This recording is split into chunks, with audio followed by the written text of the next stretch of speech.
السلام علیکم ورحمۃ اللہ وبرکاتہ۔ ریڈیو HRDF میں خوش آمدید۔ رسول اللہ صلی اللہ علیہ وسلم نے 10,000 لوگوں کے اس بڑے گروہ کو اسلامی آداب کی تربیت دے کر ان کی رہنمائی کی۔ مکہ والوں نے بغیر کسی مزاحمت کے ہتھیار ڈال دیے۔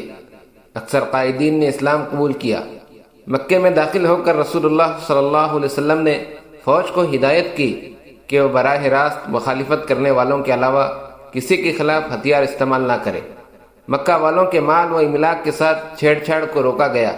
انہوں نے کہا کسی گھر پر خراش نہیں آنی چاہیے۔ اعلان کیا گیا جو لوگ اپنے گھر کا دروازہ بند کرے وہ محفوظ ہے۔ نبی کریم صلی اللہ علیہ وسلم نے کعبے کے قریب پہنچ کر طواف کیا۔ صحابہ کو کعبے کو پاک کرنے کی ہدایت کی گئی۔ ایک زمانے میں وہ لوگ جو مکہ والوں کے ظلم کو برداشت نہ کر سکنے کی وجہ سے ہجرت کر گئے تھے، اب فاتح بن کر واپس آئے۔ مشرکین نے یہ منظر دیکھ کر ڈر گئے۔ نبی کریم صلی اللہ علیہ وسلم نے مکے والوں سے پوچھا، اے قریشیوں، تمہاری رائے کیا ہے کہ میں کس طرح کا برتاؤ تمہارے ساتھ روا رکھوں گا؟ انہوں نے جواب دیا، ہم آپ سے خیر اور نیکی کی توقع رکھتے ہیں۔ وہ اس کے علاوہ کیا جواب دے سکتے تھے، کیونکہ انہوں نے نبی کریم صلی اللہ علیہ وسلم اور آپ کے صحابہ کے ساتھ بہت زیادہ ظلم کیا تھا۔ نبی رحمت نے ان کی طرف دیکھا اور فرمایا، آج تم سے کوئی انتقام نہیں لیا جائے گا، جاؤ تم آج سے آزاد ہو۔ ایک ناقابل یقین اعلان، لوگ حیران ہو گئے، لوگ اسلام کی طرف لپکے۔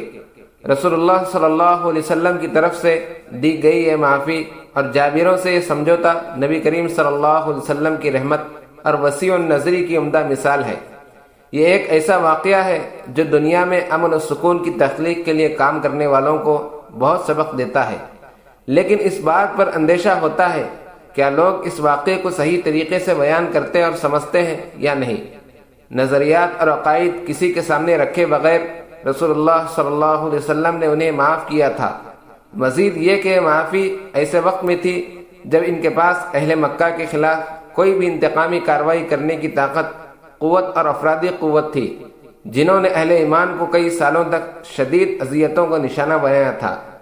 تمام تر ظلم و تشدد کا دفاع نہ کر پانے اور تمام اذیتوں کو قبول کر کے عقیدے اور اقتدار کو داغدار کر کے ظالموں کے ماتحت زندگی گزارنے کی صورتحال کو اس واقعے کے ساتھ جوڑنے کے بجائے سوچنا پڑتا ہے کہ آج کس قسم کی صلاحیت اور طاقت پیدا ہو گئی ہے کہ وہ ایسی معافی اور سمجھوتا کر سکے۔ فتح مکہ کا دن کعبے کے مقدس اور قابل فخر عمارت پر چڑھنے اور فتح کا اعلان کرنے کا وقت آیا۔ جو بھی وہاں جمع تھا وہ اس عظیم خوش نصیبی کو حاصل کرنا چاہتا تھا۔ رسول اللہ صلی اللہ علیہ وسلم کی آواز بلند ہوئی۔ رسول اللہ صلی اللہ علیہ وسلم نے پوچھا، بلال کہاں ہے؟ حضرت بلال رضی اللہ تعالیٰ عنہ اپنا نام سن کر دنگ رہ گئے۔ کیا رسول اللہ صلی اللہ علیہ وسلم نے مجھے بلایا؟ نہ جانے کیوں بلال کی آنکھیں بھرنے لگی۔ پہلی بار رسول اللہ صلی اللہ علیہ وسلم نے انہیں اذان دے کر مومنین کو نماز کی دعوت دینے کی بڑی سعادت بخشی۔